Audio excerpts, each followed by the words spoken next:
बिस्मिल्लाहिर्रहमानिर्रहीम। अस्सलाम वालेकुम। आप यूट्यूब चैनल देख रहे हैं और मेरा नाम है फ़रहान। आज का टॉपिक है डिसइंफेक्टेंट। और डिसइंफेक्टेंट को समझने के लिए हमें ये देखना होगा कि डिसइंफेक्टेंट ज़रूरी क्यों है। तो सबसे पहले तो डेफिनेशन से स्टार्ट करते हैं कि डिसइंफेक्शन क्या है। Disinfection is the process of destruction and removal of microbes and reducing them to the level not harmful to health।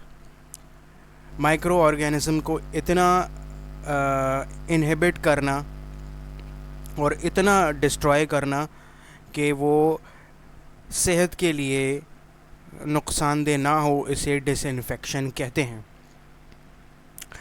तो आपकी स्क्रीन्स पे जो अभी ये जो चल रहा है इसकी डेफिनेशन यहाँ पर मौजूद है, तो जितने भी नए आने वाले दोस्त हैं वो इसको देख सकते हैं। और बेसिकली मेरी जो वीडियोस हैं वो स्टूडेंट्स के लिए बनाई गई हैं ताकि स्टूडेंट्स को जो है वो एडवांटेज हो चीज़ें समझने में।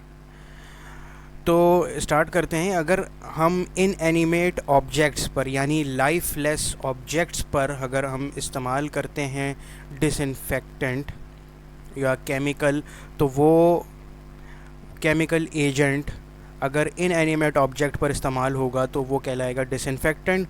और अगर लिविंग ऑर्गेनिज्म और लिविंग थिंग पर अगर ये हम केमिकल एजेंट इस्तेमाल करते हैं तो वो एंटीसेप्टिक कहलाएगा। क्लियर हो गया ये बात कि डिसइंफेक्टेंट क्या है और एंटीसेप्टिक क्या है।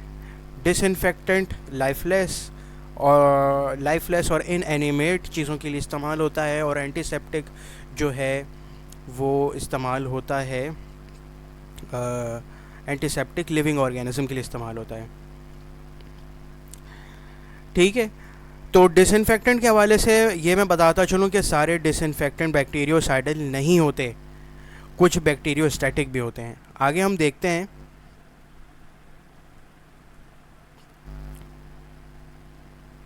डिसइंफेक्टेंट के हवाले से आइडियल डिसइंफेक्टेंट क्या है। आइडियल डिसइंफेक्टेंट ब्रॉड स्पेक्ट्रम वाला होना चाहिए, यानी कि वो wide range of micro organisms को किल करे। नॉन टॉक्सिक होना चाहिए टू हेल्थ। ऐसा ना हो कि जो डिसइंफेक्टेंट अप्लाई कर रहा है और वही बंदा जो है वो उसको नुकसान हो जाए। तो ये नॉन टॉक्सिक होना चाहिए। फास्ट एक्टिंग यानी टाइम कंजम्पशन जो है इसकी कम, एक्टिंग टाइम जो है वो इसका फास्ट हो, और ये अपनी एक्टिविटी को स्टार्ट कर दे लगाते के साथ ही। ऑर्डरलेस होना चाहिए। कुछ डिसइंफेक्टेंट आपको जैसे कि पता है, जितने भी फार्मासिस्ट हजरात हैं, कि कुछ डिसइंफेक्टेंट हैं जो इस्तेमाल करने में भी बहुत मुश्किल होता है, इनके पास खड़ा होना भी बहुत मुश्किल होता है।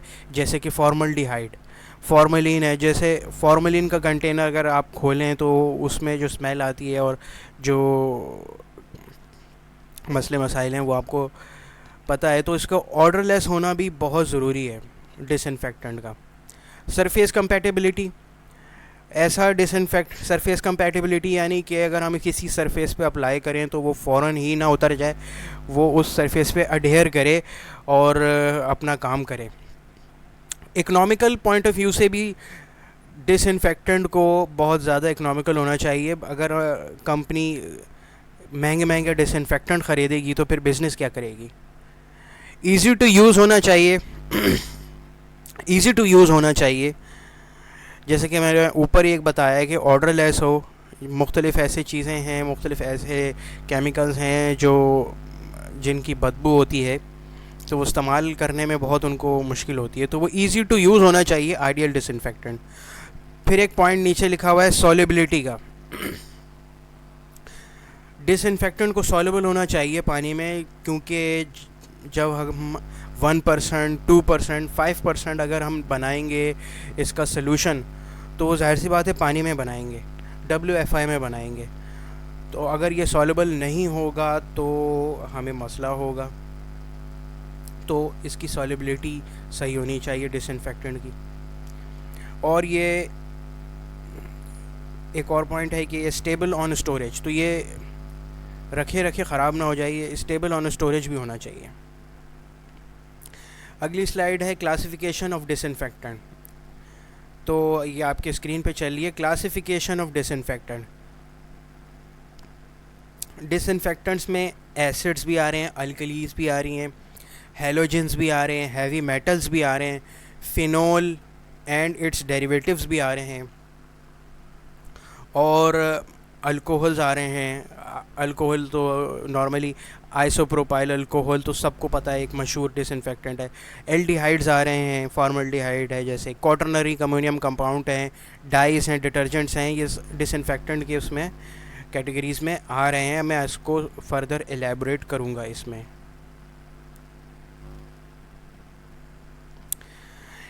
देखिए जी, ये example of disinfectant, generally strong acids and alkali kill bacteria but weak organic acid inhibit their growth. Halogens की एग्जांपल है, जब हेलोजेंस की बात करते हैं तो क्लोरीन है, फ्लोरीन है, ब्रोमीन है, आयोडीन है, ठीक है। इस तरीके के स्ट्रॉन्गली एक्ट करते हैं जर्मिसाइडल।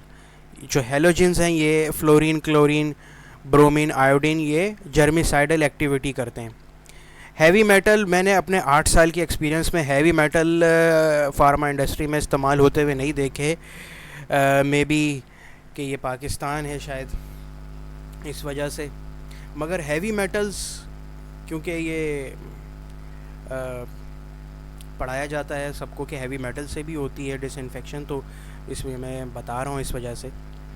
तो ये स्लाइड में लिखा हुआ है जैसे कि आपके सामने है, मरकरी है, सिल्वर है, कॉपर है, ये हैवी मेटल्स हैं जो कि एंटी माइक्रोबियली एक्टिव होते हैं और सेलुलर प्रोटीन पर जो है वो अटैक करते हैं। और बहरहाल मैंने अपने 8 साल के करियर में हैवी मेटल से डिसइंफेक्शन पाकिस्तान में तो होते हुए नहीं देखी है।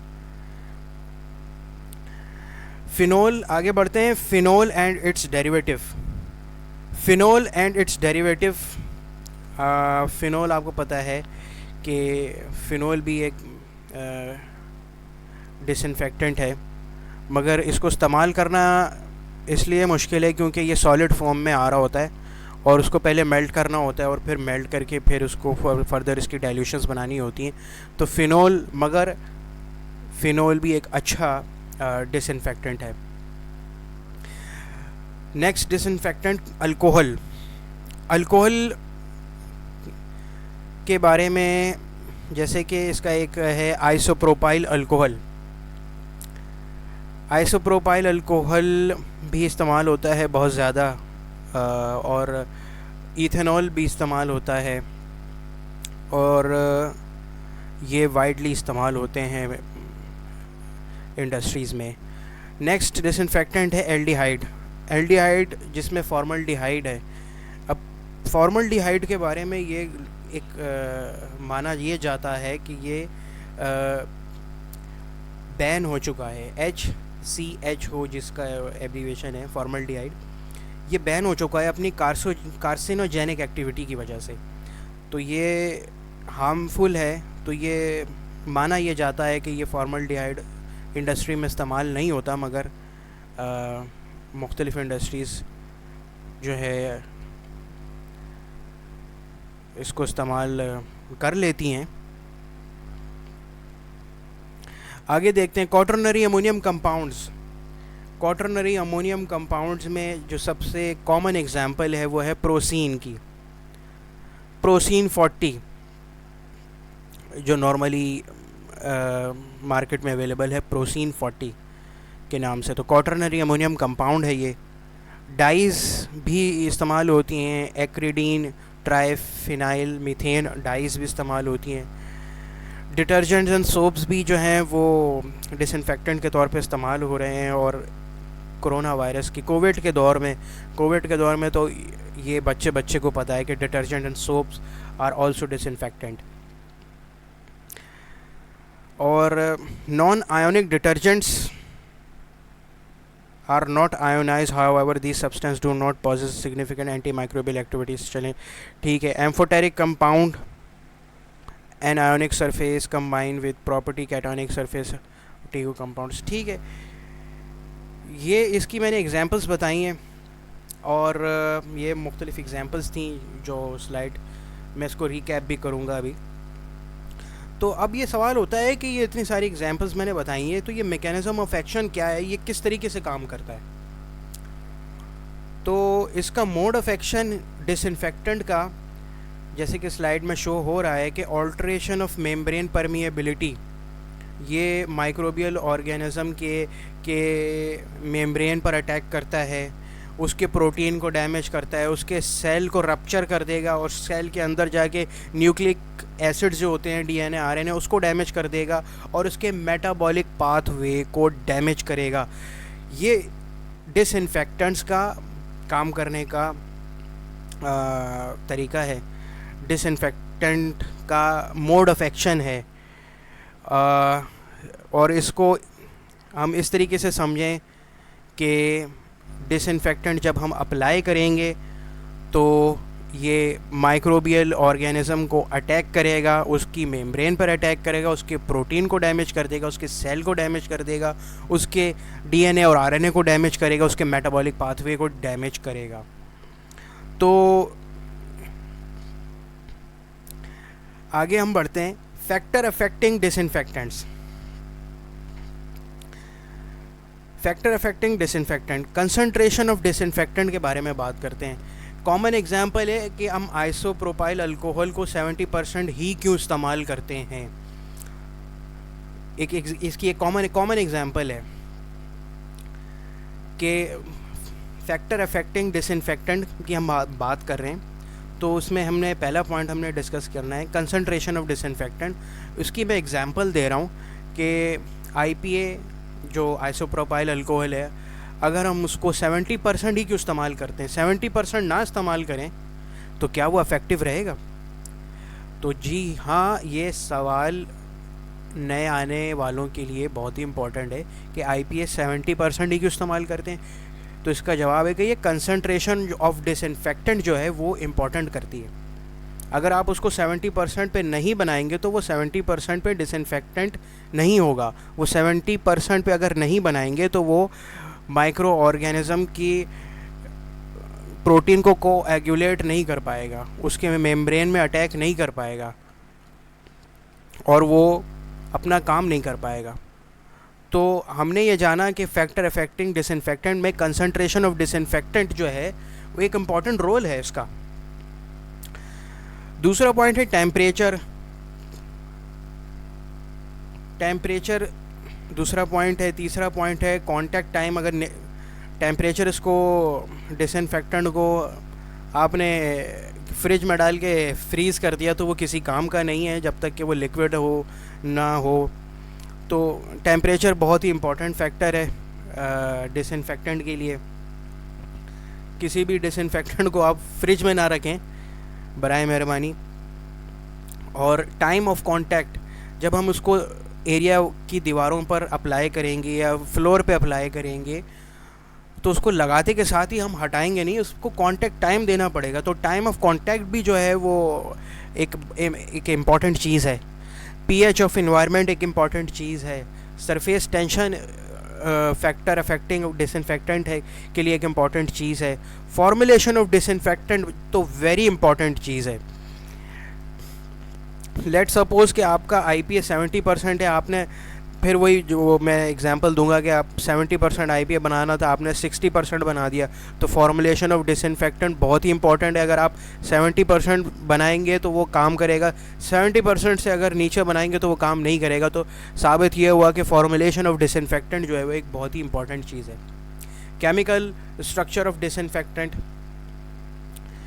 भी एक इम्पॉर्टेंट चीज़ है जो कि फैक्टर है जो कि अफेक्ट करती है डिसइंफेक्टेंट को।